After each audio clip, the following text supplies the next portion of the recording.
Buonasera a tutti, siamo qui questa sera per affrontare delle tematiche molto interessanti, una delle tematiche più importanti del nostro programma, l'ambiente. Questa sera abbiamo Zicari che potrà darci un suo approfondimento su ambiente ed energia. Grazie. Allora, grazie mille.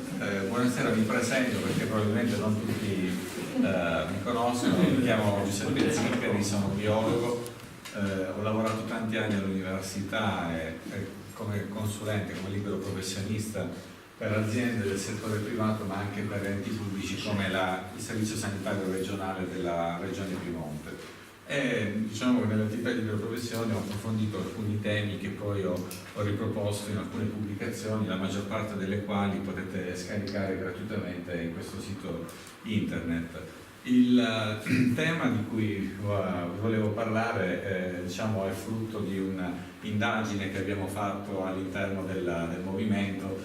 Erano alla fine tra 6-7 temi proposti, erano risultati 2 quelli di maggiore interesse. Quindi abbiamo deciso di parlarvi un po' dell'energia come filo conduttore e toccare altri temi. Però prima di parlare dell'energia volevo fare una piccola introduzione su temi diciamo più largo spettro, quindi parlare in generale di alcuni aspetti della nostra società che non è più sostenibile. Nella nostra società attuale le regole economiche, le regole dei mercati praticamente non accettano limiti, è diventato praticamente vietato vietare, ho voluto scrivere volutamente, e in pratica la globalizzazione in pratica permette di disinvestire dove e quando si vuole senza tenere conto dei limiti della biosfera e scavalcando regole etiche, regole morali, quindi non tenendo conto anche dei diritti un po' degli esseri umani. Giusto per dare un'indicazione, la gran parte dei volumi dei mercati finanziari non sono associati a beni e servizi, quindi sono movimenti virtuali. In pratica con questo sistema si ha una trasgressione ufficializzata di tutte le norme sociali, morali, dei limiti ambientali che forse sono quelli più evidenti, quelli per i quali non è necessario essere né degli studiosi né degli scienziati per poter misurare gli effetti. Le regole economiche in pratica dietro eleganti formule matematiche non tengono assolutamente conto di quelli che sono limiti della biosfera per esempio, ma anche limiti alle leggi della termodinamica, della biologia, della fisica. L'analfabetismo in questo senso alcune volte è preoccupante, sia tra gli amministratori, ma alcune volte anche ad esempio nei documenti ufficiali come quelli della Banca Mondiale, che prevede una crescita praticamente infinita del PIL, del prodotto interno lordo. Ma purtroppo ci dobbiamo scontrare con dei limiti fisici, per cui questo è praticamente impossibile. È un po' come sostenere dal punto di vista della termodinamica di poter ricostruire un albero partendo dalla cenere e dal fumo. Per cui in realtà la rivoluzione oggi possibile, che probabilmente ancora possiamo gestire, è quella al contrario della decrescita innanzitutto economica, ma decrescita anche nella distruzione, del cambiamento irreversibile dell'ambiente. Quindi attualmente viviamo in una società in cui si ha l'assuefazione al consumismo con una serie di effetti diciamo devastanti, come dal punto di vista ad esempio sia economico sia dal punto di vista della qualità della vita degli esseri umani. E possiamo diciamo concludere che non può esistere una democrazia se non ci si impone dei limiti. Innanzitutto perché i limiti esistono indipendentemente dalla nostra volontà e se non li accettiamo e non siamo in grado di riconoscerli, probabilmente la democrazia si perde, diciamo, si riduce sempre più, fallisce. Il primo si rischia quindi la mercificazione sia della biosfera, come sta accadendo attualmente, una mercificazione che arricchisce solo una piccola frazione dell'umanità. Il primo limite con cui ci scontriamo è la superficie, cioè la quantità di terra che abbiamo a disposizione. Se dividiamo la superficie bioproduttiva, cioè la superficie che è in grado di generare diciamo, ricchezza in termini dal punto di vista ecologico, abbiamo più o meno 12 miliardi di ettari, che equivalgono più o meno a 1,8 ettari a persona, che sono un ettaro, per chi non lo sapesse, sono più o meno 10.000 metri quadrati, l'equivalente più o meno di 3 campi di calcio. Praticamente per poter sostenere con questa superficie in modo sostenibile la crescita che oggi è proposta da qui al 2050, probabilmente non bastano le risorse di 30 pianeta Terra per gestirle in modo sostenibile. Quindi vedete bene che prima o poi ci dobbiamo scontrare con la dura realtà di questi limiti. Quindi un aspetto molto importante da sottolineare è che la politica non deve essere più subordinata al mercato, alla finanza e alle regole artificiali degli scambi commerciali che costituiscono un inganno irragionevole. Quindi dobbiamo stabilire dei limiti, dobbiamo programmare questa decrescita sia economica sia nello sfruttamento dell'ambiente. È un passaggio obbligatorio, ma il limite ecologico è quello più evidente, ma la globalizzazione è anche un sistema etnocida, cioè praticamente sia un'omologazione culturale, un'estinzione che possiamo misurare con tanti indicatori. Uno di questi ad esempio è la velocità con cui si estinguono le lingue, per esempio. Quindi dobbiamo quindi occuparcene. Possiamo praticamente affermare che oggi la specie umana è in grado di cambiare l'aspetto di continenti, di modificare il flusso ad esempio dei cicli dell'azoto, del carbonio, cambiare la composizione dell'atmosfera, estinguere interi ecosistemi a una velocità mai registrata, a meno di eventi catastrofici. Gli scienziati parlano della sesta grande estinzione, nel corso della storia ne sono state registrate 5, ma nessuna alla velocità attuale. L'ultima, vi ricordo, è l'estinzione dei dinosauri, 60 milioni di anni fa. In pratica negli ultimi 10.000 anni la specie umana ha avuto un successo pazzesco, però ha anche estinto una specie almeno ogni 20 minuti. Quindi oggi non possiamo dare più per scontata la sopravvivenza della specie umana, almeno in un sistema capitalistico, consumistico come quello attuale, da qui ai prossimi 100 anni. Le previsioni sono tutte praticamente negative. Però a fronte di questi dati e queste informazioni che sono praticamente ben note agli addetti del settore, esiste un analfabetismo scientifico, un analfabetismo ambientale diffusissimo che porta a non considerare tutti questi aspetti nei discorsi ad esempio della crescita economica, della gestione dei mercati, della finanza.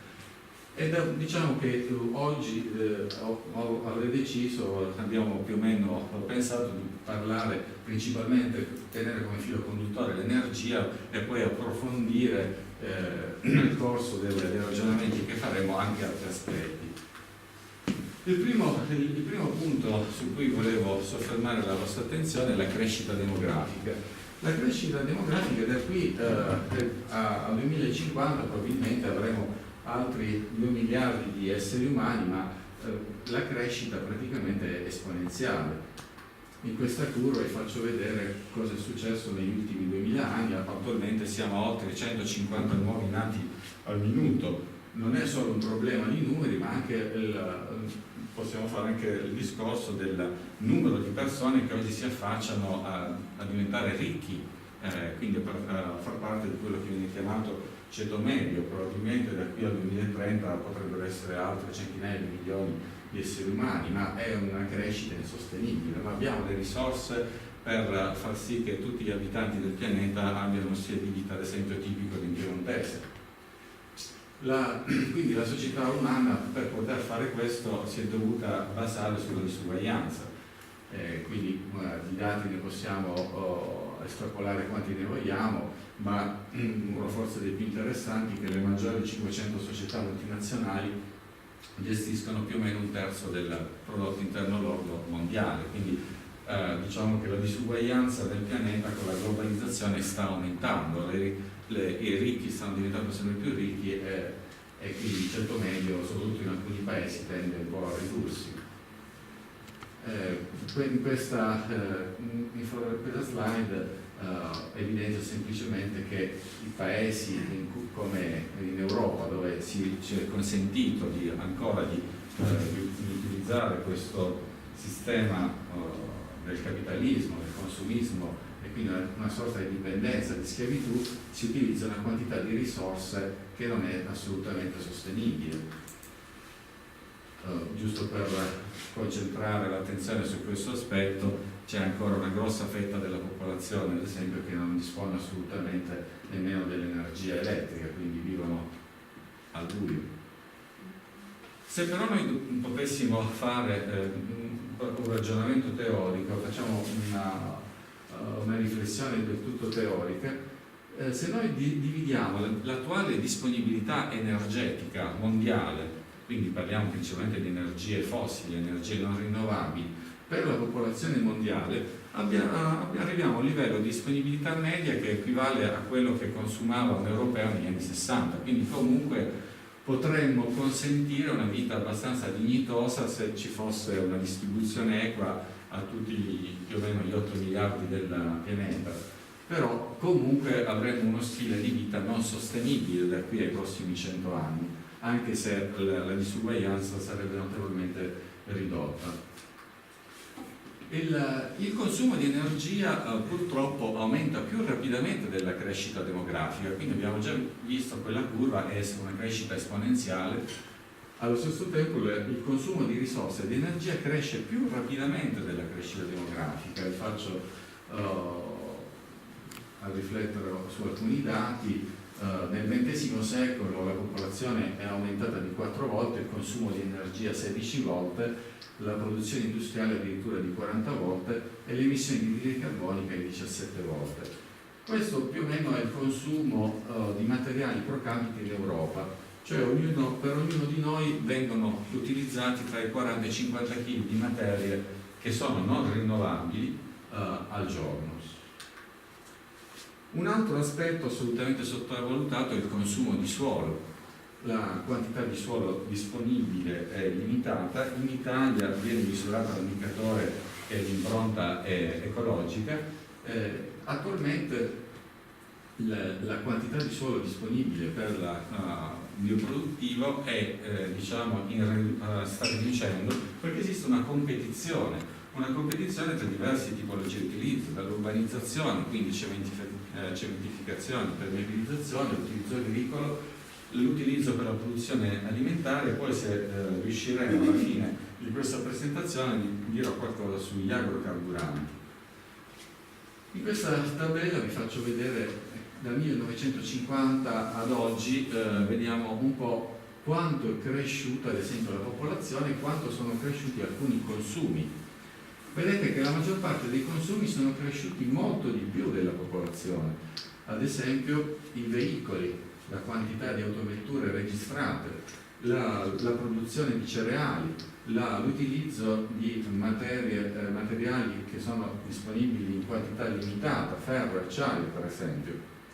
E sono tutti indicatori che non possono continuare a crescere con questa intensità.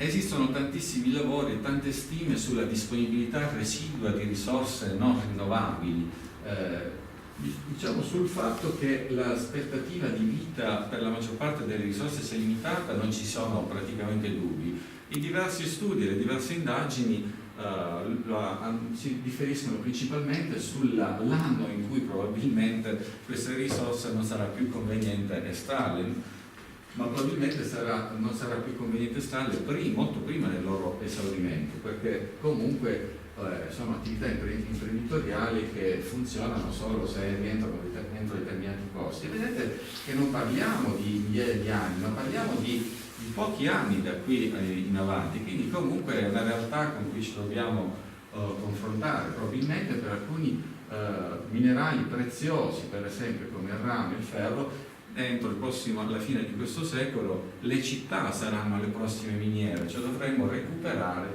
quindi il riciclaggio diventa un passaggio obbligatorio. Non è solo una questione di sensibilità ambientale, ma nel tempo diventerà una cosa che o la facciamo oppure dobbiamo accettare di non utilizzare più queste materie. Quindi tornando a un discorso sempre del tipo generale, la gestione dei rifiuti deve essere completamente modificata. di questo tema è stato affrontato in diverse occasioni qui dall'organizzazione del movimento. L'unica cosa su cui volevo farvi riflettere sono 2 o 3 concetti: che anche la produzione dei rifiuti cresce più velocemente della crescita demografica e più velocemente dell'aumento della ricchezza indicata dal PIL. Però un altro aspetto molto importante che viene spesso sottovalutato, a mio avviso, è che per ogni chilo di rifiuto domestico sono prodotti almeno 50-100 kg di rifiuti, sono i rifiuti speciali, quindi rifiuti prodotti dalle attività produttive. Sono un rifiuto a noi invisibile che viene prodotto per fornirci beni e servizi di cui disponiamo. Per quanto riguarda la gestione illegale dei rifiuti esistono tantissime stime, però vi riporto un dato su cui abbiamo delle certezze, perché ad esempio i rifiuti sequestrati tra il 2000 e il 2010, quindi i rifiuti sicuramente sequestrati, messi in un camion, ognuno della capacità di 25 tonnellate, produce una fila di oltre 7.000 km. Ho fatto questo semplice conto per dare una misura della grandezza che è impressionante. Più o meno una quantità pari al 50% dei rifiuti urbani che produce ognuno di noi, più o meno sui 500 kg pro capite all'anno, sparisce. Fatta questa premessa, adesso volevo un po' approfondire il discorso dell'energia. Anche il fabbisogno nazionale di energia cresce, aumenta. Parliamo l'energia più importante che arriva praticamente gratuitamente è quella del Sole. Tanto per dare un'idea, il Sole si trova a 150 milioni di chilometri più o meno da noi, una distanza media. La quantità di energia che arriva sulla Terra è sufficiente in un'ora, è praticamente superiore alla quantità di energia consumata dalla specie umana. Per cui in teoria, se noi fossimo più bravi a utilizzare questa energia, probabilmente avremo un'energia rinnovabile in grande quantità. Nello stesso tempo i vegetali sono in grado di trasformare questa energia solare in biomassa con efficienza che è inferiore all'1%.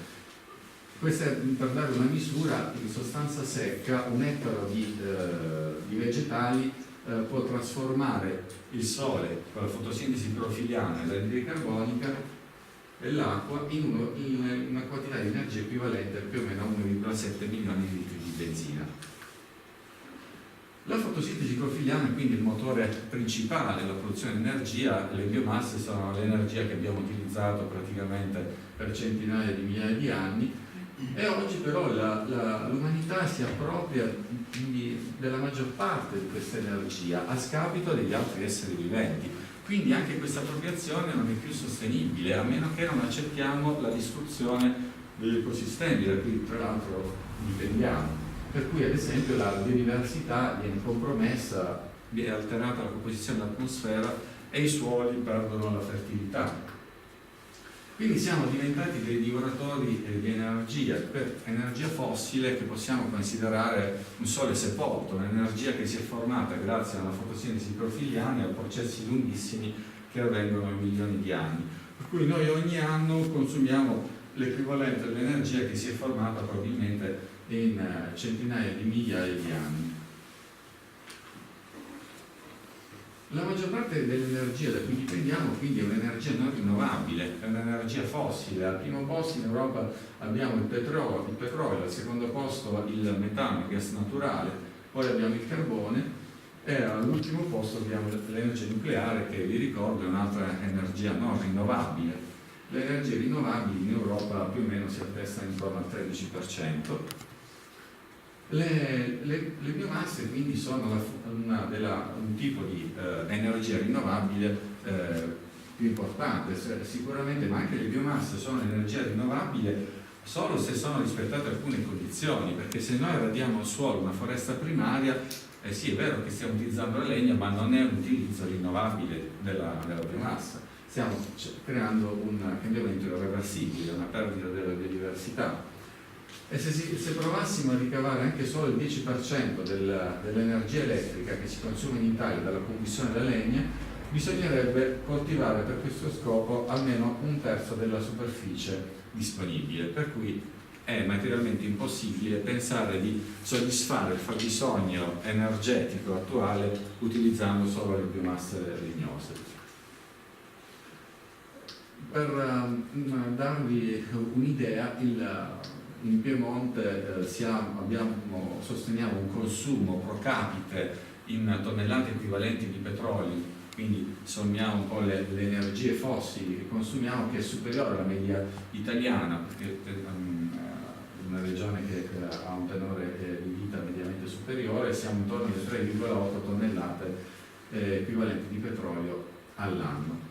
Il consumo medio mondiale si attesta intorno a 1,8, con logicamente notevoli differenze. Gli Stati Uniti e il Canada sono i paesi che hanno i consumi più elevati.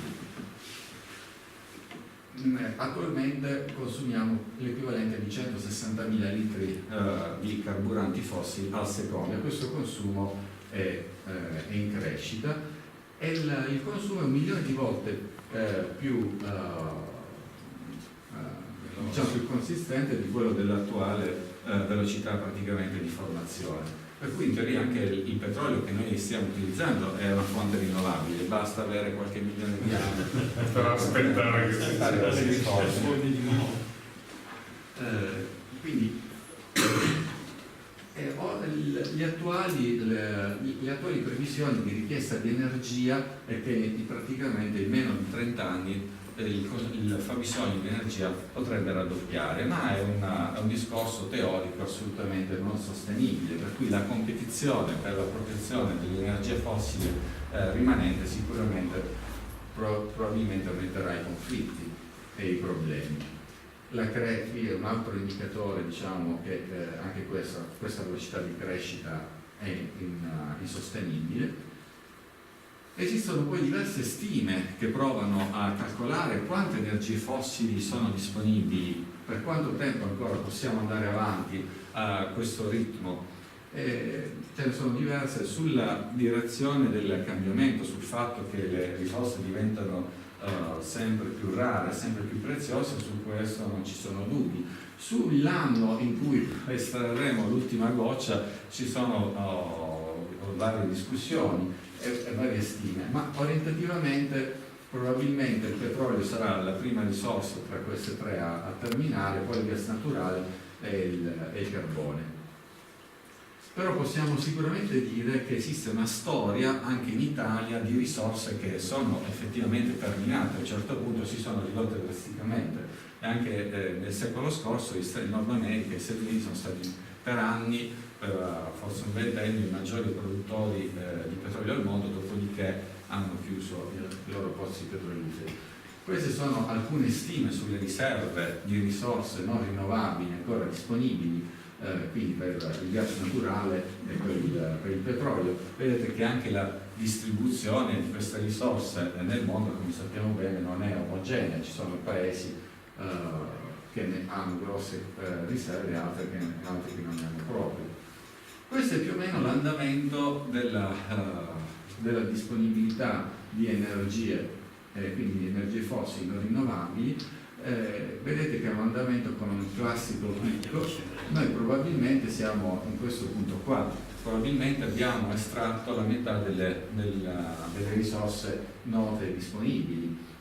In generale oggi diciamo, la quantità di risorse estratte è di gran lunga superiore alla quantità di nuove risorse che vengono scoperte, quindi siamo sicuri che questa curva, questa capacità di estrazione tende ad andare giù, e vedete che questo significa probabilmente una serie di problemi.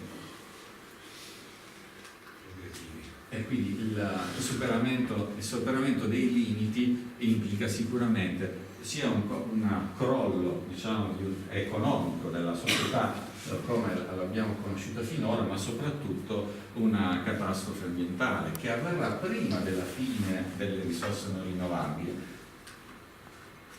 Ora concentriamo l'attenzione su due aspetti del nostro territorio, in Italia almeno due risorse, una è il giacimenti nazionali sia su terraferma che mare di metano. Dal 1994 al 2009 la disponibilità di questi giacimenti è diminuita di oltre il 50%, quindi anche in Italia stiamo registrando una diminuzione, anche se soddisfano una piccola percentuale del fabbisogno nazionale, però è un dato oggettivo che registriamo anche in Italia. Lo stesso per le riserve di petrolio, ad esempio in Piemonte avevamo dei giacimenti, nel giro di pochi anni la quantità che riusciamo a estrarre è diminuita di oltre 15 volte. Poi lasciamo perdere questo discorso.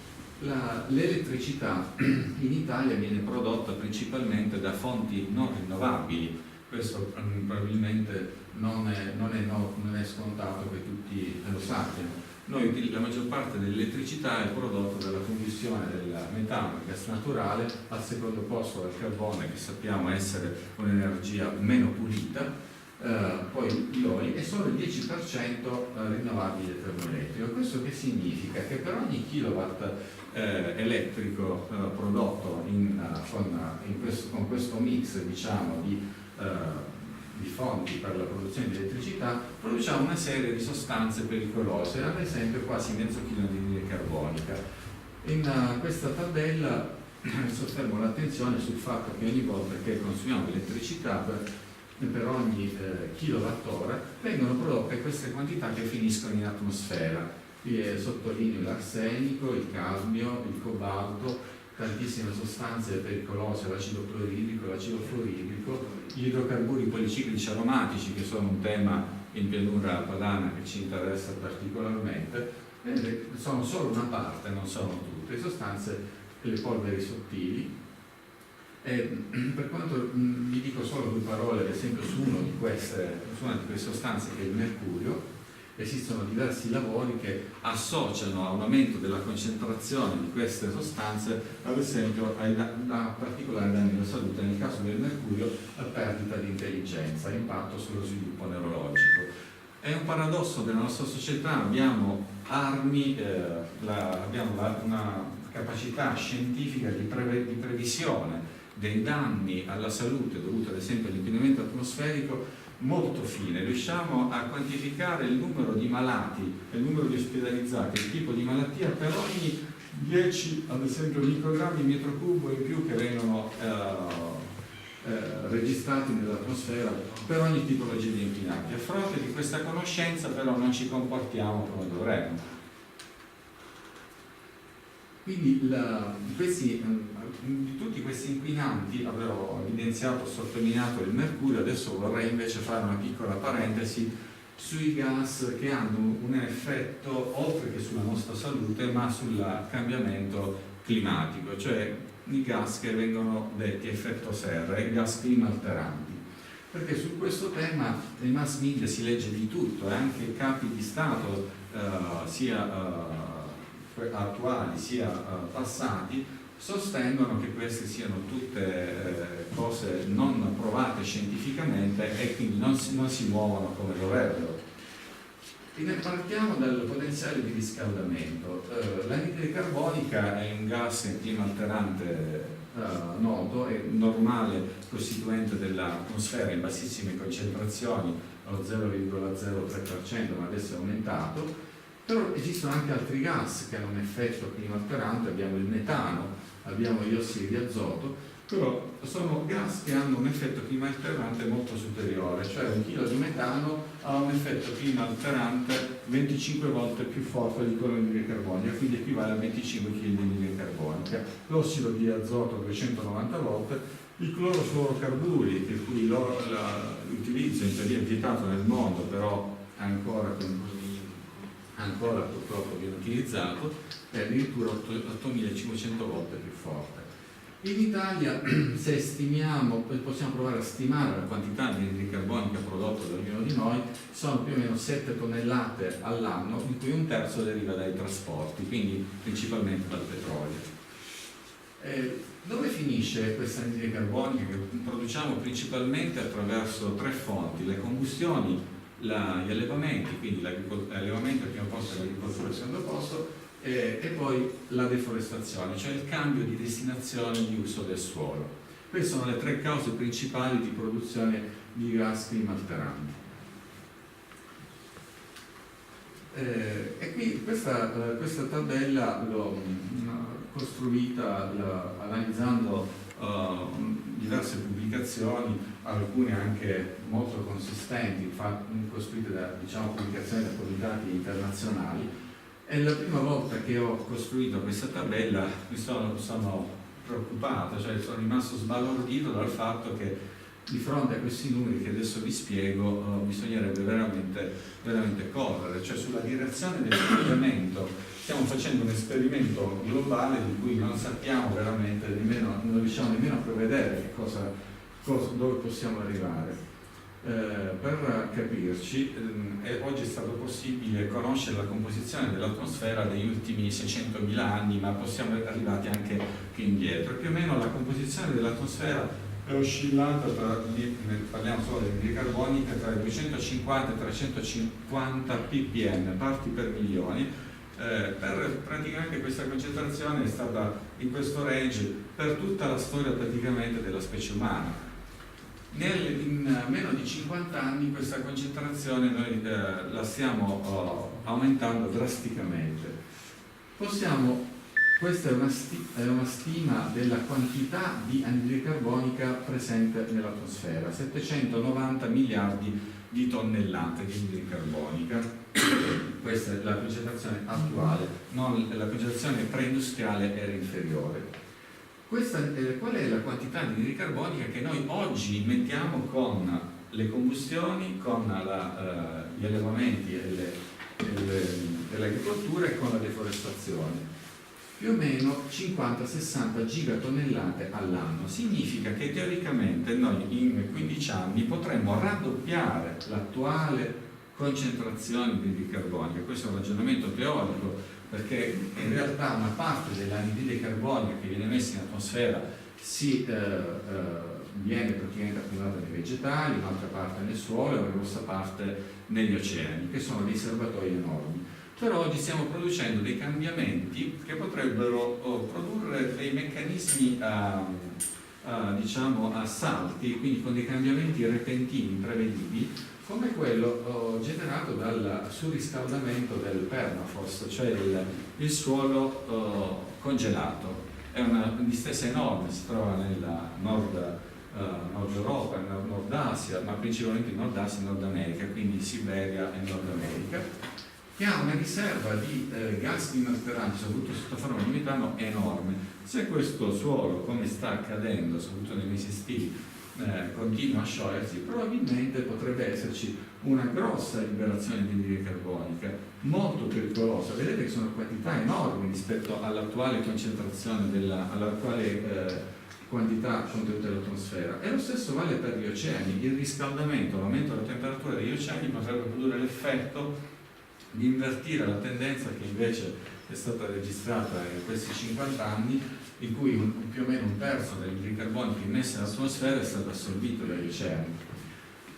Per cui stiamo facendo un esperimento di cui non sappiamo, non conosciamo gli effetti, indipendentemente dall'avere la certezza che il pianeta aumenterà di 2 gradi, 3 gradi o 4 gradi. Comunque siamo certi che oggi respiriamo un'atmosfera che probabilmente la specie umana non ha mai respirato prima, con delle concentrazioni che non abbiamo mai registrato prima. Quindi stiamo facendo comunque, è già in corso questo esperimento.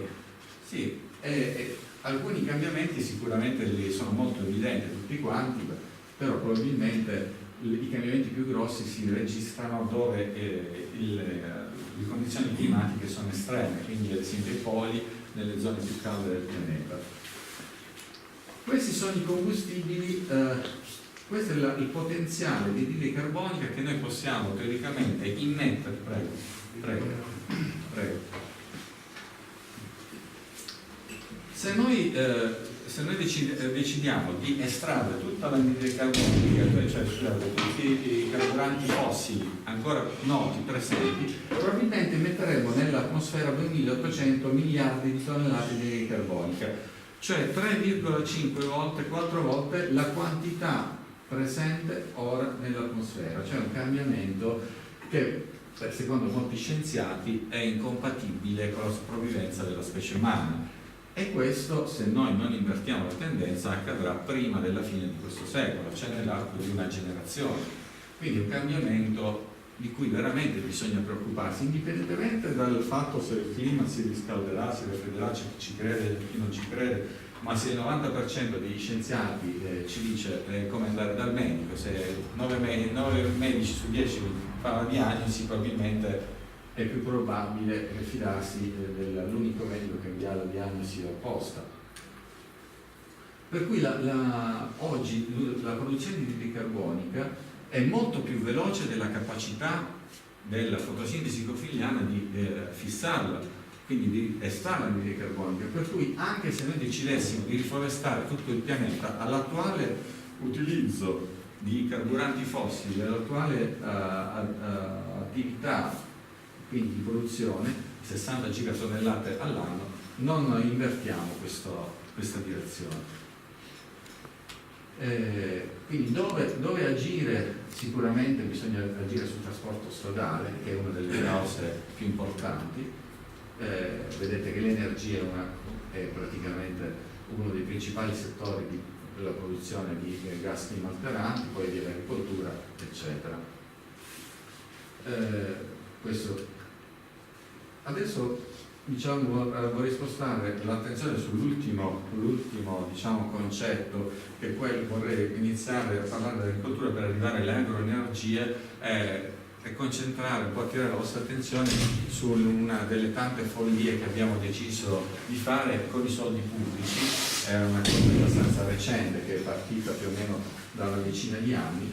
Volevo iniziare però da lontano a fare questo ragionamento, confrontare l'agricoltura sostenibile, che ancora esiste in gran parte del pianeta, dei paesi che noi consideriamo del terzo mondo, dove un essere umano è in grado di gestire solo con il lavoro muscolare, al massimo con l'aiuto degli animali, 1 massimo 2 ettari, cioè al massimo 10.000 o 20.000 metri quadrati. È un'agricoltura di sostentamento, un'agricoltura dove bisogna sostenere praticamente 1.200 ore all'anno di lavoro durissimo, però è sostenibile, nel senso che per una caloria investita ne ottengo anche 20, 30, 40, fino a 50 calorie. Mentre la produzione oggi dei nostri agricoltori, grazie alla meccanizzazione e all'utilizzo delle energie fossili, consente nei casi più efficienti a un solo agricoltore di gestire anche 150 ettari all'anno, cioè di poter gestire un ettaro con 10 ore di lavoro nei campi all'anno, perché utilizza le macchine. Stiamo parlando di sistemi più efficienti.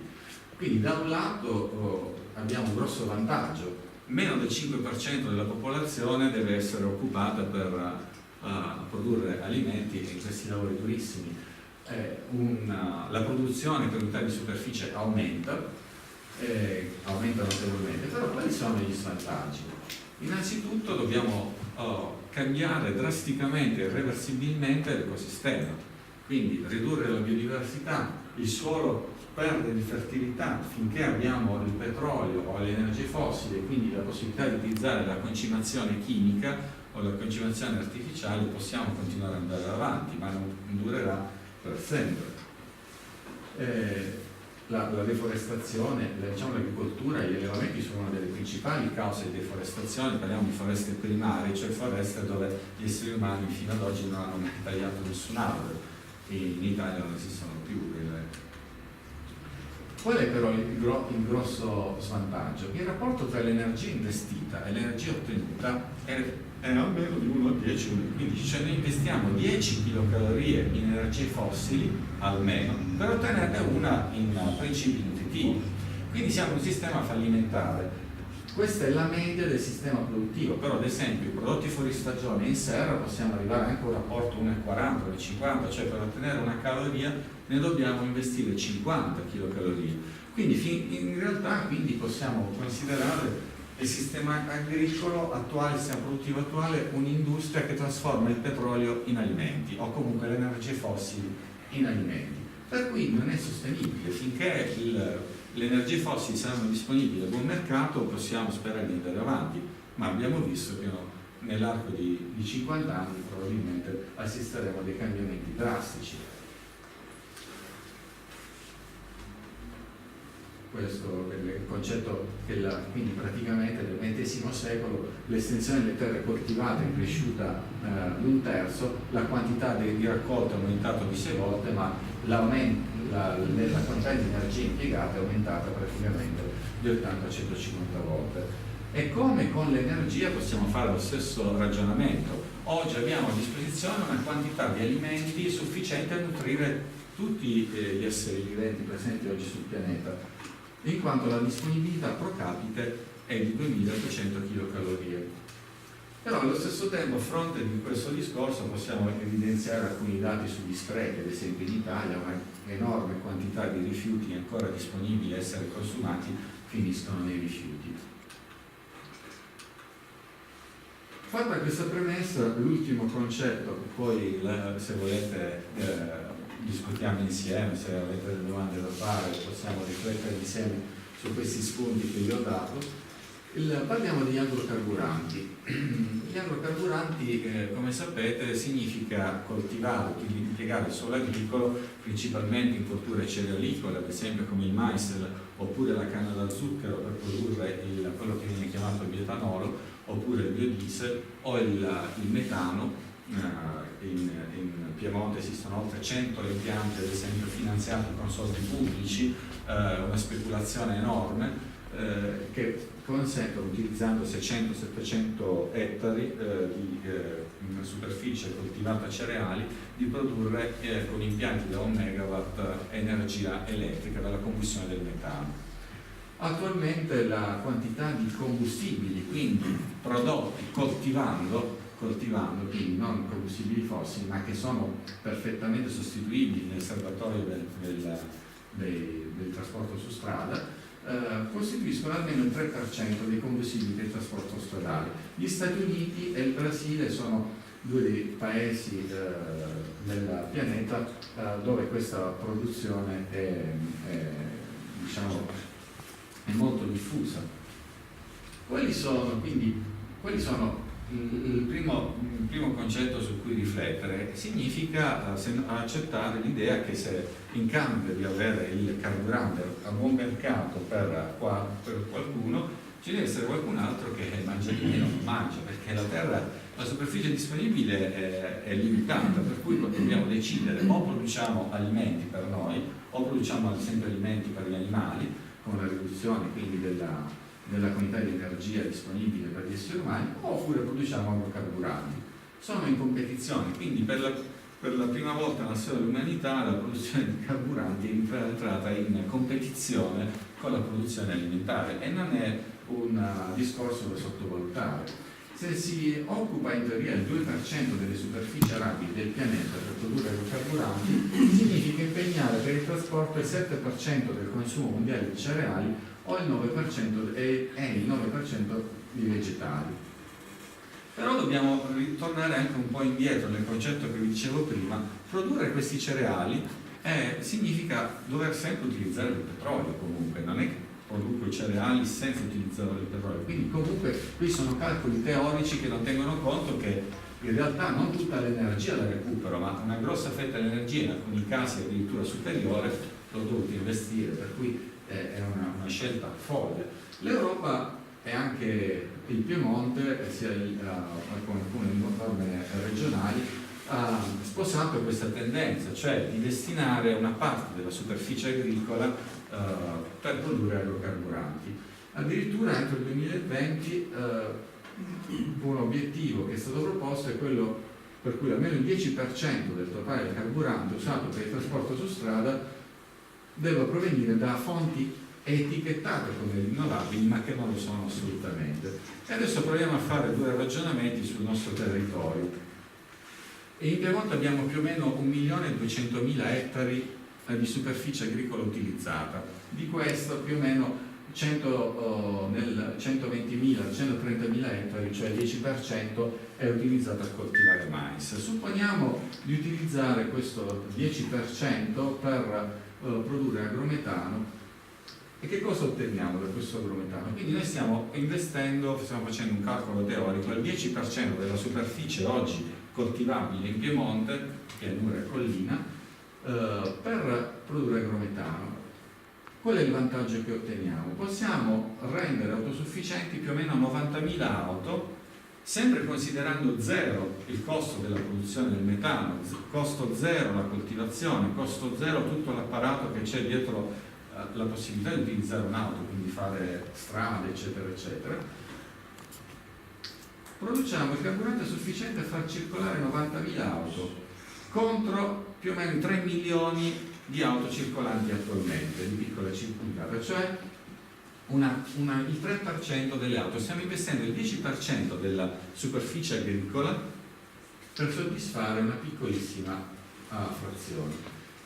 In alternativa questa superficie, questo 10% disponibile, potrebbe essere utilizzata per alimentare 100.000 bovini. Vi ricordo che in Piemonte sono allevati più o meno 13-14 milioni di animali, di cui 1 milione sono bovini, per cui non saremmo in grado di alimentare con questo 10% nemmeno un ottavo, un nono dei bovini oggi allevati in Piemonte. In alternativa, e questa è la parte più interessante, possiamo utilizzare questa superficie per rendere autosufficienti dal punto di vista alimentare in modo sostenibile, con una dieta principalmente però vegetariana, 400.000 persone. Cioè parliamo di una grossa fetta, cioè il 10% più o meno noi siamo 4 milioni e passa, quindi una grossa fetta della popolazione piemontese, utilizzando il 10%. Quindi se noi utilizzassimo, facciamo un calcolo teorico, tutta la superficie agricola piemontese per produrre metano, agrometano, carburante, per far circolare le auto, potremmo praticamente rendere autosufficienti al massimo il 30% delle attuali auto circolanti, considerando sempre nulli tutti i costi. Quindi un calcolo teorico, quindi in realtà dobbiamo dividere almeno per 10. Facciamo quindi un discorso riguardo alla disponibilità di superficie coltivabile in Piemonte. La superficie agricola disponibile in Piemonte oggi potrebbe essere sufficiente a produrre alimenti per tutti i piemontesi in modo sostenibile, a patto di sposare una dieta principalmente vegetariana. Però ad esempio in Piemonte, abbiamo detto, sono allevati oggi almeno 13 milioni di animali, di cui 1 milione sono i bovini, quindi animali che pesano almeno 400-500 kg. Per alimentare tutti gli animali allevati in Piemonte non basta la superficie, oggi tutta la superficie agricola presente in Piemonte, ma servono 2 pianure padane.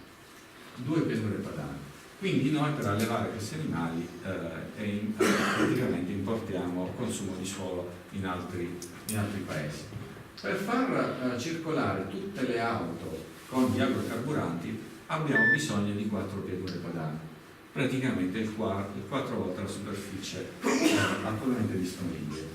Per cui vedete che queste scelte che vengono presentate, ad esempio dalla normativa europea, implicano da un lato probabilmente un analfabetismo, un'ignoranza di questi aspetti, spero, o comunque altrimenti l'accettazione della schiavitù, perché altrimenti noi possiamo fare queste scelte solamente se accettiamo che poi una grossa fetta della popolazione non avrà più di che mangiare, perché o la utilizziamo per uno scopo, la superficie, o per un altro, non ne possiamo fare altrimenti. Quindi, a fronte di un aumento della richiesta della produzione alimentare, da qui al 2050 la richiesta probabilmente di alimenti potrebbe addirittura raddoppiare. Come possiamo pensare di aumentare l'utilizzo del suolo per produrre agrocarburanti? Per cui è impossibile. Questo sottolineo un aspetto che oggi, ad esempio, delle centinaia di impianti costruiti anche in Piemonte, ad esempio per la produzione di biogas, sono stati tutti costruiti grazie a finanziamenti pubblici molto consistenti, finanziamenti che hanno permesso le speculazioni, quindi i territori sono arricchiti rapidamente, finanziamenti che hanno durato almeno 15 anni. Cosa avrebbe potuto fare il legislatore di molto più lungimirante? Utilizzare altre risorse disponibili in quantità enormi per produrre energia. Invece di utilizzare ad esempio il mais per produrre metano, avremmo potuto utilizzare le iniezioni zootecniche. Abbiamo detto che abbiamo oltre 13 milioni di animali allevati e le iniezioni zootecniche prodotte sono in molti territori superiori alle quantità che possono essere utilizzate come fertilizzante in modo sostenibile, senza alterare la biosfera, senza ad esempio contaminare le acque. Abbiamo anche una quantità enorme di rifiuti solidi urbani che possono essere utilizzati per produrre anche energia. E poi abbiamo i fanghi di depurazione, cioè i fanghi ottenuti dal processo di depurazione delle acque reflue. Quindi probabilmente sarebbe stato più lungimirante utilizzare le risorse pubbliche non per occupare suolo agricolo e generare speculazioni, ma per cercare di ridurre la quantità degli inquinanti contenuti in queste matrici organiche che poi finiscono nell'ambiente. Teoricamente, considerando nulli sempre tutti i costi, noi potremmo da queste matrici ottenere fino al 6% del fabbisogno nazionale di energia elettrica, quindi una quantità notevole. In realtà è un calcolo teorico perché non tiene conto dei costi. Le alternative non mi soffermo. Pensate che un impianto da 1 megawatt elettrico che produce biogas, produce ad esempio agrometano, necessita di 600-700 ettari coltivati a mais. L'impianto genera una cementificazione, un'impermeabilizzazione tra i 10.000 e i 20.000 metri quadrati, si movimentano 40-50 camion al giorno per matrici che entrano ed escono. Al contrario, pale eoliche che girano 80 metri di altezza, quindi che occupano superfici ben inferiori, producono addirittura una quantità di energia superiore. I pannelli solari, la geotermia sono fonti alternative.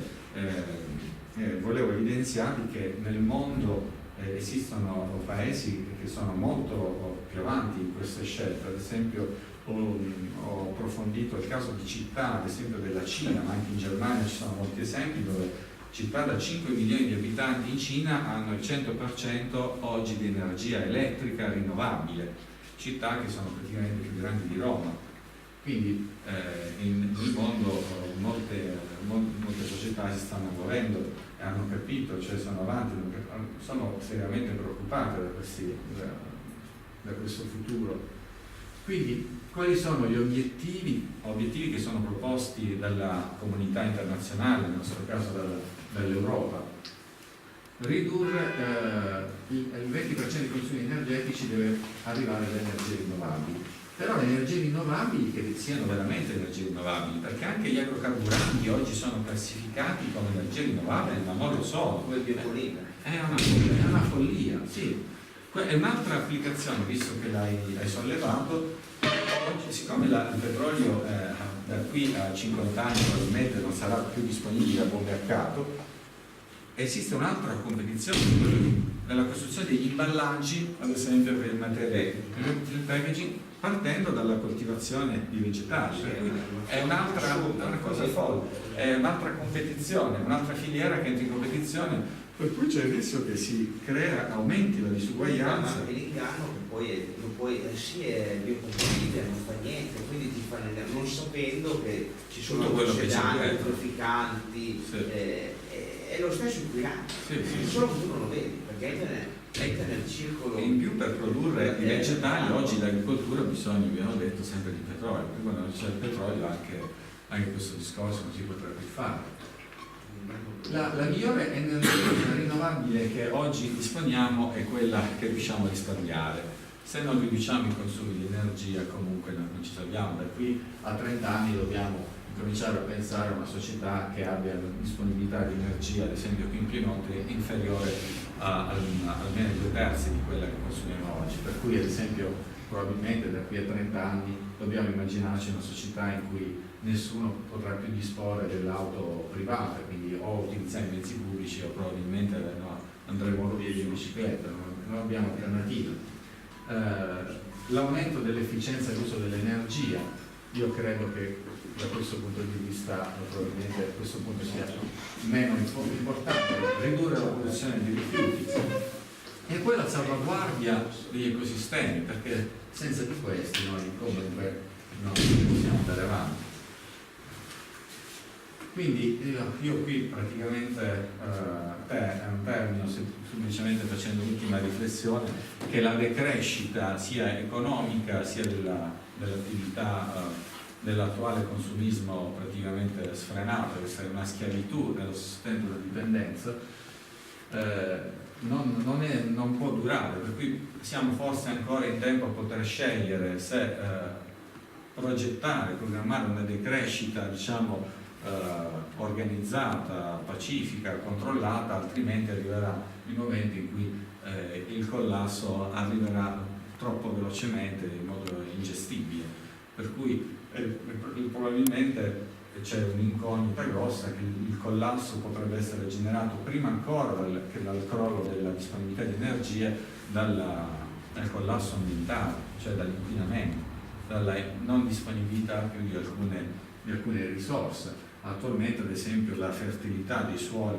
nella pianura padana non sono, diciamo, tali da garantire una produttività in assenza di un apporto notevole di energia dall'esterno attraverso, ad esempio, le concimazioni. Quindi è un investimento enorme, per cui se un domani dovessimo utilizzare questi suoli con un'agricoltura primitiva probabilmente avremmo delle serie difficoltà. Per cui io terminerei qui, se volete possiamo discutere o non so, possiamo approfondire qualche ascoltare un po' il vostro parere.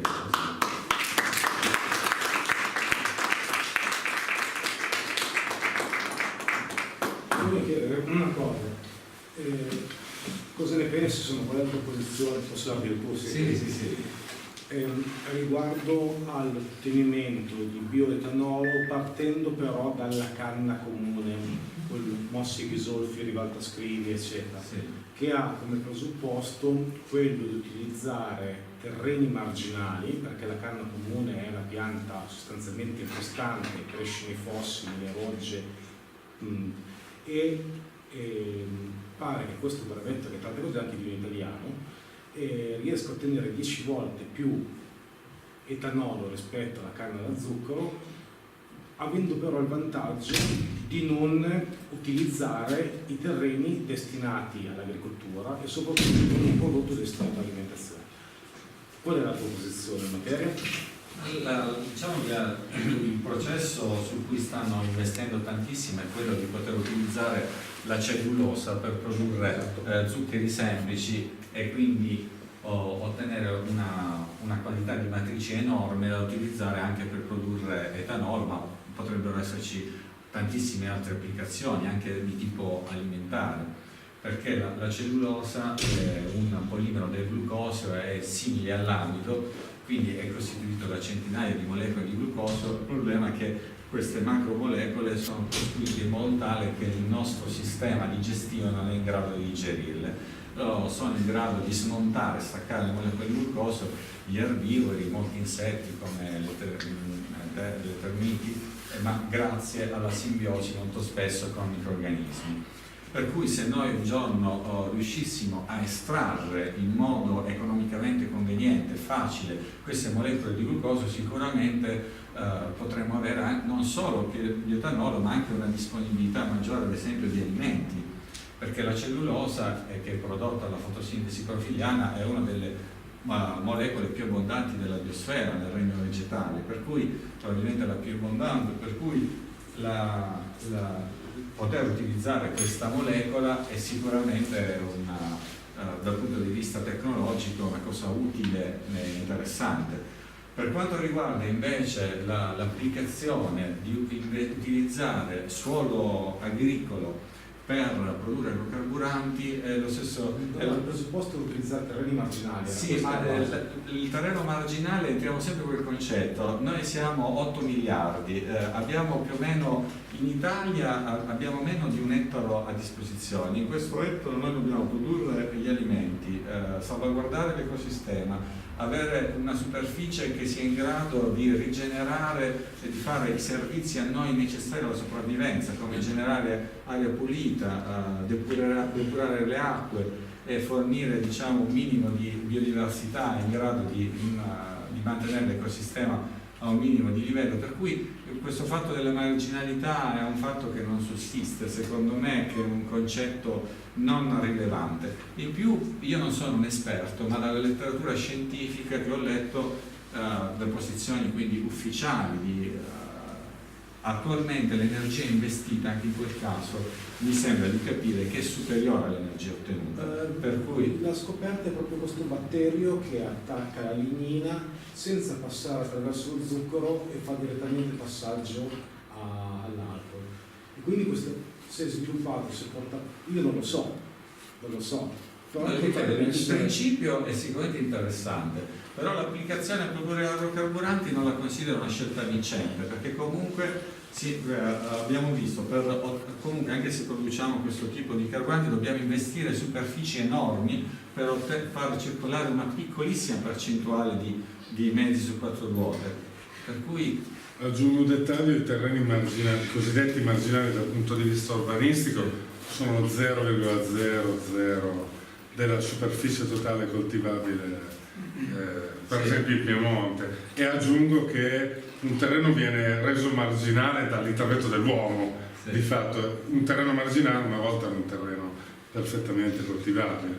Quindi per i terreni marginali si intendono fossi, pietraie, cose dove i mezzi meccanici non riescono. Ma è impensabile pensare di fornire anche solo piccole percentuali di carburante oggi utilizzato dal parco veicolare presente, utilizzando solo questo tipo, diciamo, non solo. sono sì, no, può dare un aiuto per quanto sì, riguarda. però non è una soluzione, non è assolutamente, magari fosse una soluzione, non è una soluzione percorribile agli attuali livelli di consumo. Probabilmente se torniamo indietro in una società dove l'auto se la possono permettere 1 su 1000, probabilmente possiamo destinare, buttare una parte della superficie agricola, ma in una società in cui tutti hanno l'auto comunque non è sostenibile, non è percorribile questa strada.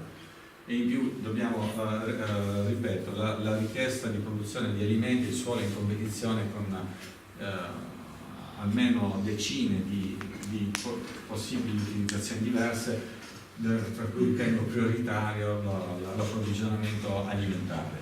Paradossalmente anche la produzione di carne è in competizione con la nostra autosufficienza alimentare, perché la quantità di terreno che devi impiegare per ottenere le stesse chilocalorie è 10 volte superiore, almeno 10 volte superiore, per ottenere una chilocaloria da origine animale rispetto a una chilocaloria di origine vegetale, per cui per continuare a mantenere, addirittura alcune grandi organizzazioni propongono nell'arco di 30 anni il raddoppio della produzione di carne, ma sono cose impossibili, insostenibili. Volevo aggiungere un dettaglio un po' sul tema, il problema delle incentivazioni. Ci sono delle incentivazioni che hanno senz'altro sortito l'effetto giusto, penso fino a un certo punto al fotovoltaico, poi è stato gestito in modo sbagliato, eccetera, eccetera. Ma ci sono anche dei casi dove hanno combinato dei disastri epocali.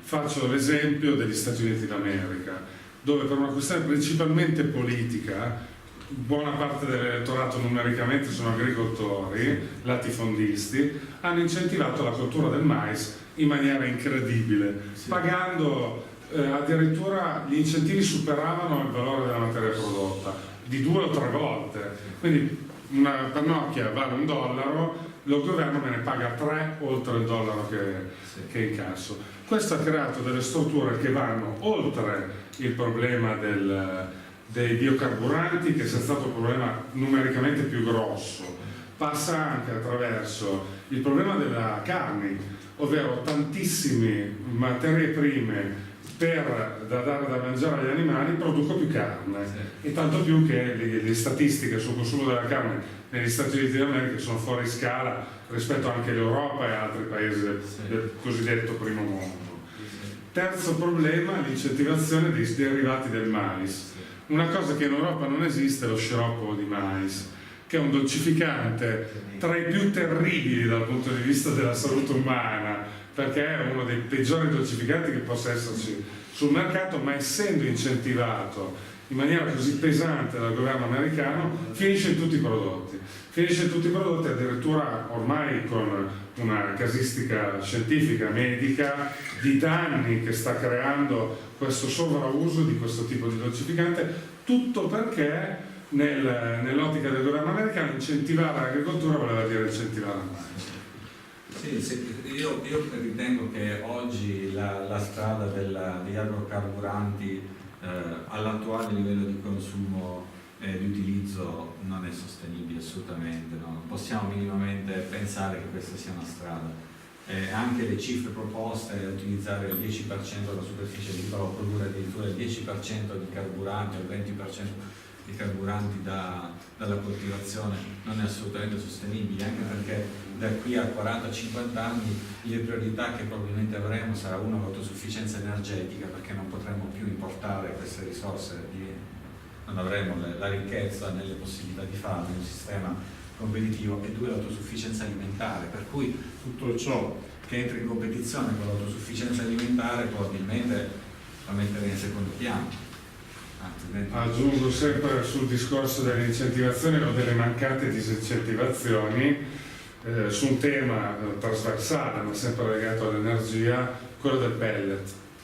Il pellet è stato fomentato, se non incentivato direttamente, negli ultimi 10-15 anni, ha avuto un impatto ormai significativo nelle emissioni di polveri sottili nel catino padano invernale, perché ok, il pellet quando cresce la pianta assorbe della CO2 che poi viene mandata in combustione.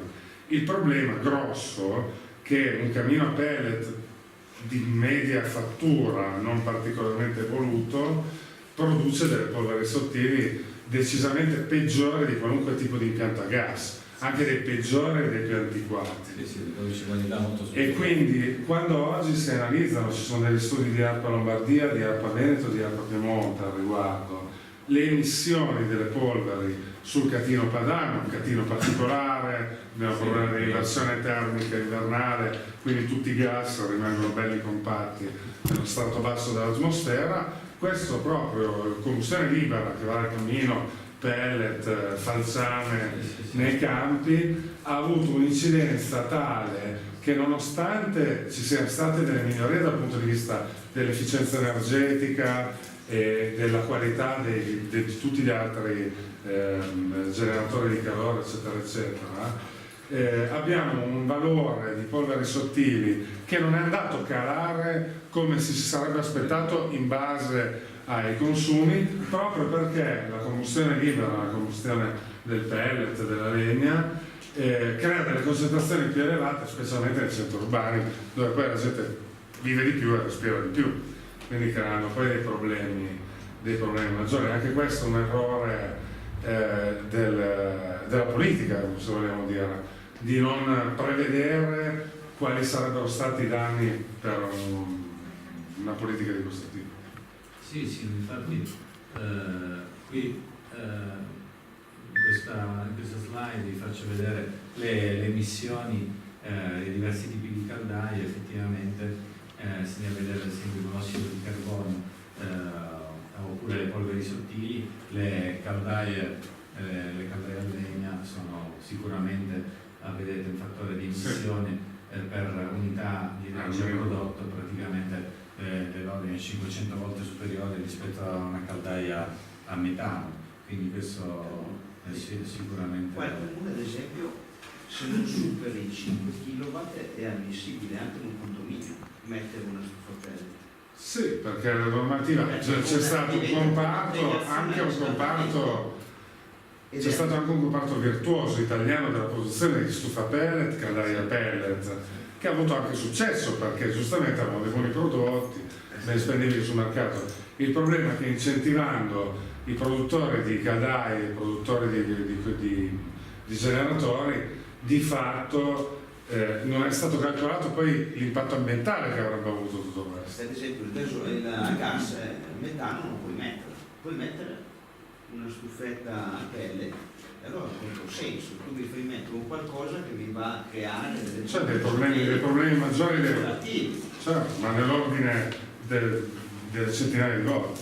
Questi dati dove sì, ma non solo, ma poi noi siamo importatori di legna, per cui la legna che fa il giro del mondo dobbiamo aggiungerci nell'impatto l'anidride carbonica che è necessaria per il fatto che nella contabilità ambientale non viene ed è molto impattante. In più bisogna vedere che dove viene tagliata questa legna, perché ancora è probabile che una parte del legno venga presa non da una gestione sostenibile dei boschi, perché non è detto che solo per il fatto che sia legname è un'energia rinnovabile, perché se il taglio non è gestito in un certo modo è anche quello un'energia non rinnovabile, soprattutto se ne radiamo al suolo, se non c'è un'alternanza, se l'ecosistema viene completamente distrutto, non la possiamo considerare che quella è un'energia rinnovabile. Hai parlato di energia geotermia, di case che usano questa tecnologia. Io non ho mai visto nessuna casa con questa tecnologia.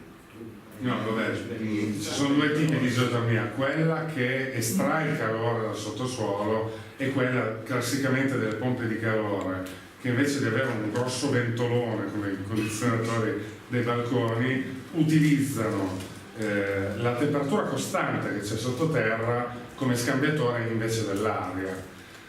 La prima dalle nostre parti, quella che sfrutta il calore del suolo, è di difficile applicazione perché da noi per arrivare a temperature degne di essere raccontate bisogna andare su dei chilometri in pianura padana, però in Toscana, in Campania a volte basta scendere veramente poco, sono i campi flegrei dove hai le fumarole a mezzo metro di profondità e quello è assolutamente sfruttabile da questo tipo. Ci sono degli impianti anche pilota degli anni 70 in Toscana che vanno a generare calore e anche energia elettrica tramite turbine a vapore dall'energia geotermica. All'Alberello avevamo fatto anche la prima linea a milioni di volt, no? Sì. Da noi in pianura padana diciamo che, cercando di riportare un po' il discorso sul locale, vento siamo messi decisamente male in Alessandria, perché la conca padana ci blocca dai venti dominanti e la conca ulteriore che abbiamo delle colline che abbiamo attorno ci blocca ulteriormente. Attualmente Alessandria è uno dei posti meno ventosi d'Italia, però basta spostarsi sull'Appennino Ligure nelle creste di versante e lì il vento ce n'è, è anche costante lungo tutto l'anno. Dal punto di vista geotermico, come abbiamo già detto, in pianura padana siamo messi discretamente male. Dal punto di vista fotovoltaico, nonostante ci siano dei posti decisamente migliori dei nostri, penso al sud Italia e al deserto del Sahara, dove praticamente è in raggiamento costante tutto l'anno, comunque ci sono il Nord Europa dove il sole lo vedono veramente pochi giorni l'anno, spingendo nel modo corretto sul fotovoltaico riescono comunque a generare una buona quota di energia da quello. Quindi secondo me il focus principale della rinnovabile da noi sfruttabile è il sole per il raggiamento. Sì. E poi sfruttare le biomasse disponibili in grandi quantità come i rifiuti per esempio. E tutti gli scarti. Questo è un discorso che si rifà anche al ciclo dei rifiuti. Giustamente dicevi quanto sprechiamo e quanto poco le risorse ci danno. Io sono sicuro che tra non meno di 30-50 anni le discariche diventeranno i nuovi pozzi petroliferi, perché lì si troveranno un sacco di materiali, terre rare, litio, che non ho visto, però litio è anche quello lì in rapido esaurimento. E un pozzo di potenziale di questi materiali saranno le nostre discariche di oggi. Per le generazioni future saranno una miniera. Anche se alcune cose non sarà conveniente recuperarle. No, o quantomeno se oggi le smaltissimo nel modo corretto andremo già a disassemblarle partendo dalla progettazione dei materiali, si potrebbero recuperare con un centesimo del costo. Ma in alcune società che sono più avanti, ne avevamo già parlato forse in qualche riunione, è ormai vietato ad esempio cambiare un elettrodomestico fino a quando non è possibile ripararlo e lo Stato si fa carico, comunque incentiva, aiuta la riparazione e coinvolge obbligatoriamente nell'eventuale smaltimento chi ha costruito il frigorifero, non diventa una spesa per la società, per cui diventa un ciclo più virtuoso, ma anche delle piccole cose, come ad esempio la riparazione delle biciclette gratuita a tutti per incentivare l'utilizzo della bicicletta. Ci sono già società industrializzate, avanzate come la nostra, che applicano già questi modelli in previsione di questi cambiamenti che probabilmente avverranno prima di quanto possiamo immaginare. E che c'è questa obsolescenza programmata, che è un altro problema che non è mai stato affrontato seriamente. Ma perché la nostra società, appunto, è il discorso probabilmente che ha voluto introdurre, di tipo forse più filosofico, più etico, cioè la nostra società non ha più la capacità di darsi dei limiti. Soprattutto le regole di mercato, le regole finanziarie schiacciano qualunque principio etico, morale, di equità, di rispetto anche della dignità umana per certi versi, per cui spingono verso una disuguaglianza e uno spostamento di risorse sui più furbi, sui più diabolici e probabilmente i parassiti più efficienti, diciamo così, che sono lobby di vario tipo. Per cui se la società non riesce a organizzarsi per autodifendersi, probabilmente non possiamo fare ben poco. Sì, anche perché l'obsolescenza pianificata fa bill. Perché io, per esempio, mi è morto il cellulare dopo 1 anno e mezzo di vita, ne ho recuperato un altro. E se non c'è un sistema normativo che va a spiegare al produttore che il prodotto deve essere riparabile, deve avere un minimo di ciclo di vita per essere efficiente come prodotto. Siamo belli e fregati, però il PIL, io ho dovuto cambiare il cellulare dopo 1 anno e mezzo, perché il cellulare mi è morto. Anche l'impiego ancora dei motori a scoppio, che sono ormai una cosa che fa scoppiare la ridere, tecnicamente rendono 30% di ciò che viene introdotto. È un'altra dimostrazione che siamo una manica di pazzi. Siamo una manica di pazzi, perché consumiamo 3-4 volte l'energia necessaria per spostare le nostre macchine, tra l'altro appunto bruciando. Tra l'altro per spostare magari 2 tonnellate di metallo per portare 40 kg di persone. Sì. Guarda, le macchine sono tutte del convento una persona, a gran parte. No, in più c'è anche la gara a farla più grossa, più pesante. Sì, ma adesso con tutti i danni, sia dal punto di vista dei materiali impiegati, sia dal punto di vista dei consumi. Tra l'altro ormai ti mettono anche la TV, perché hanno tutti la macchina perfetta, però sono fermi, perciò trovano un sistema per farti passare il tempo. Ormai diventa una consolazione. È una strategia che ha ormai oltre 50 anni. Le città vengono costruite in funzione delle auto e non degli esseri umani ormai. Io quando vado a Milano al mattino mi domando come fanno a non suicidarsi, perché arrivi tangenziale ti ho bloccato per delle ore. Io lo facessi una settimana di fila mi butto sotto un treno alla fine. Eppure è normale. È una società che ha perso, secondo me, la bussola. Siamo diventati schiavi del consumismo, non ci rendiamo nemmeno più conto. Se un'azienda fa la programmazione del fatturato, se l'anno successivo non c'è un incremento di fatturato, lasciamo personale a casa, si preoccupa subito, perché l'idea dell'azienda è fare un fatturato superiore all'anno precedente. Sì, ma la logica la logica della crescita infinita del PIL. La crescita infinita non è possibile. Io non voglio immaginarla, secondo me, perché come fai a immaginare una cosa illimitata in un mondo dove tutto è limitato? Cioè è proprio da fuori immaginarsela una cosa del genere, no? Io che non, per carità, poi magari sono io l'ignorante, io non ho... No, ma è così, non ci sono dubbi. Non ci sono dubbi. Quando tu fai un corso aziendale ti dicono che bisogna investire il 3% per ricerca e sviluppo e poi bisogna programmare un 5%. Sì, ma ci sono esempi. Io mi raccontavo per esempio alla VUD, che è una fabbrica, è un'azienda che vende bulloneria, tasselli. Se tu vai dove vanno i venditori, hanno delle corsie colorate e a seconda del fatturato che tu procuri e dell'aumento del fatturato, perché anche lì è importante l'aumento anno per anno, hai la corsia più larga, e invece quelli che ne hanno meno devono camminare corridori con gli ostacoli. ma li hanno ricoverati, poi dove vado a fare? È tutto ancora lì. Io pensavo, poi è arrivata la Neodeliri, ha portato via tutto. No, se no è normale, insomma, è una cosa... Sì, siamo un po', diciamo, è un delirio collettivo che però è ancora consentito. Volevo sapere se a livello comunale, a livello di comunità, sarebbe possibile prendere contatto con queste realtà che noi abbiamo detto sono aeroni, centroni.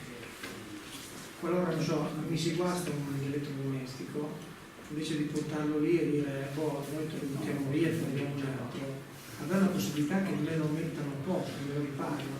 Io non credo che una cosa del genere porta via del lavoro, perché in realtà c'è sempre una persona che lavora e mette a posto. Sì, non si può chiedere a un distributore di fare questo, ma si possono incentivare gli shop, i riparatori con degli incentivi sulla loro impresa.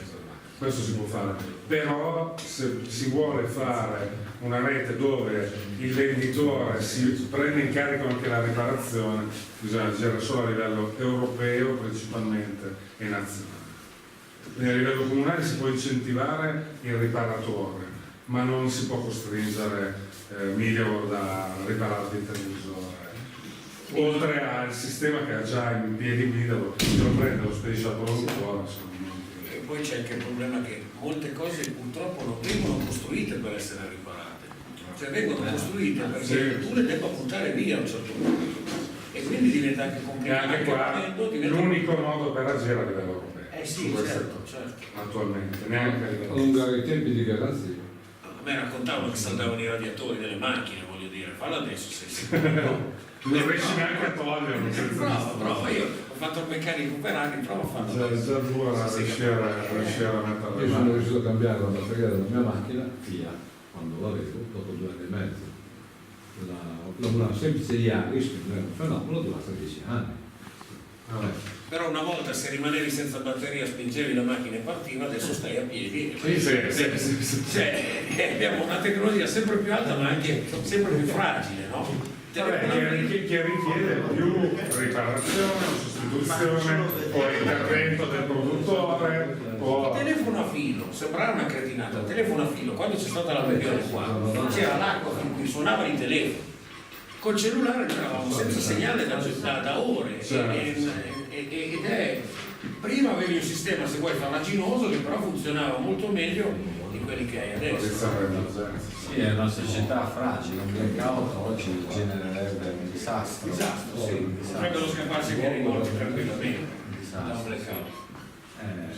Il blackout potrebbe anche essere generato da cause esterne come cambi e le relazioni solari. Esatto, un'eruzione solare. È successo in passato quando nel dopoguerra, quando però l'elettricità in pratica l'avevano quasi solo gli Stati Uniti, praticamente loro hanno registrato un grosso blackout. I russi avevano addirittura scambiato il blackout come delle esplosioni atomiche perché avevano un sistema di rilevazione dei raggi gamma che sono quelli generati.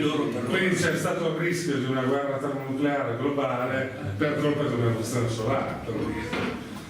È una fragilità notevole. Ma lo stesso sistema di distribuzione dell'energia è di fatto piuttosto difettoso, perché se si passasse alla microgenerazione non ci sarebbe nessun pericolo di blackout. Distribuzione sul territorio. Sì. Invece che dover costruire delle linee, che poi addirittura in primi tempi mi raccontavano che credo in Norvegia fu costruita una delle prime linee elettriche aeree che era lunga 1274 km e alla fine della linea non arrivava corrente, no? Perché era lunga esattamente come un'antenna 50 Hz e non arrivava corrente, ho dovuto tagliare la linea a metà perché sennò non arrivava corrente in fondo. Infatti, allacciandomi a questo discorso qui, dal mio punto di vista, proprio il piccolo produttore, cioè quei pannelli fotovoltaici che collegato in rete fornisce energia alla sua comunità, dal punto di vista strategico è importantissimo, perché se non colpisci i grossi centri di produzione dell'energia, qualsiasi sia un attacco terroristico, intimidatorio o semplicemente un atto di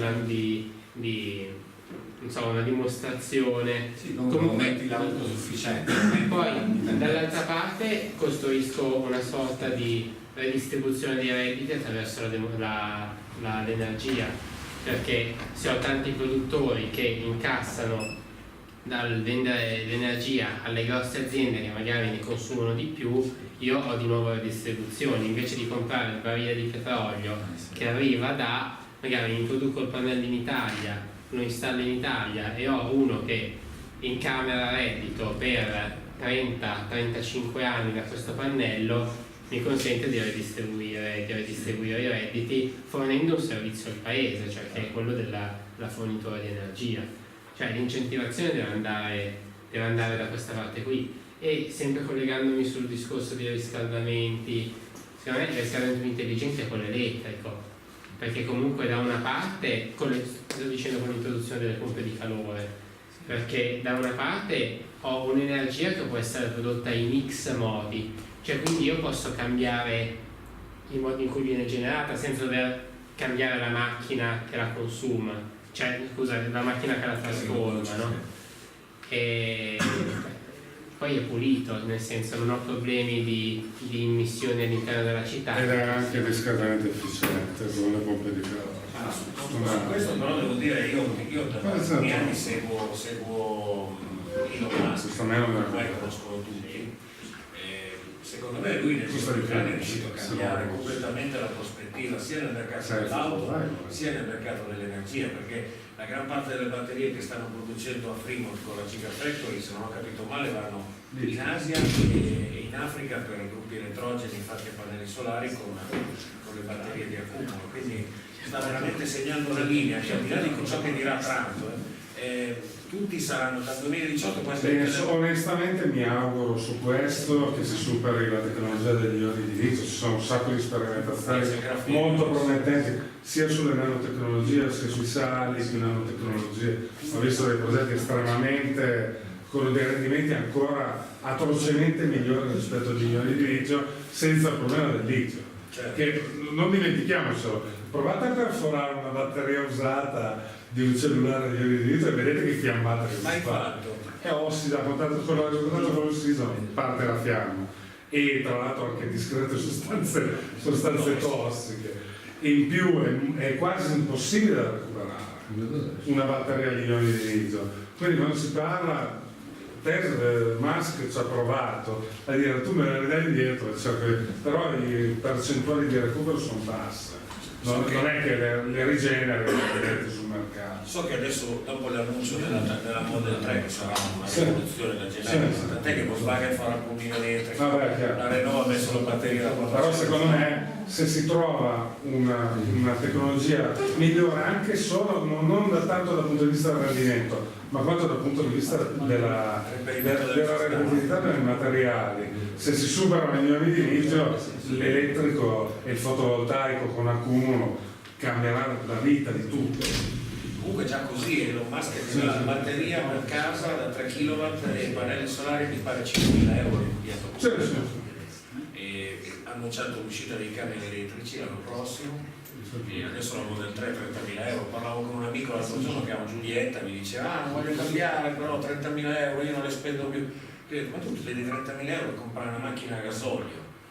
Ma io non le spenderei neanche se mi strappassero le unghie, mi vado a comprare una Model 3, aspetto 6 mesi e mi faccio dare una macchina così. Il motore elettrico non ha fine. Sì. Il motore elettrico è... l'unico problema di manutenzione è quello della La Porsche ha presentato il suo modello elettrico, ha spiegato che la Porsche a gasolio, benzina, che sia, ha 2000 pezzi il motore. Il motore elettrico del Porsche ha 20 pezzi. Cioè non hai manutenzione, non hai limiti, non hai motore brushless, non ha critica, a parte vabbè il pignone, ma sì, e 2 cuscinetti da ma anche sulle ruote quando girano. Sì, però il motore a scoppio non dimentichiamoci che alla fine di tutti i suoi limiti, inquinamento, rendimento ridicolo, rumore, calore e quant'altro, è una stufa. Tu metti in 100, il 70 è calore, è una stufa, non è una macchina. Oltretutto non è autoavviante, il motore a scoppio non è se non è un motore elettrico, tu motore a scoppio non ci vai in giro. Una volta usava la manovella, poi ambientata lì, Il diesel è c'era da spaccarsi le braccia. No, che quando partiva siamo stati lì, ti spaccavi le braccia. Poi vabbè, userei un dettaglio dal punto di vista locale sul tema combustibili, visto che abbiamo tirato fuori, iniziamo a metterci nella mentalità che il diesel, in particolare come carburante per l'automotive, dovrà per forza tendere a sparire. A Londra lo diceranno, no? No, in Europa ci sono già.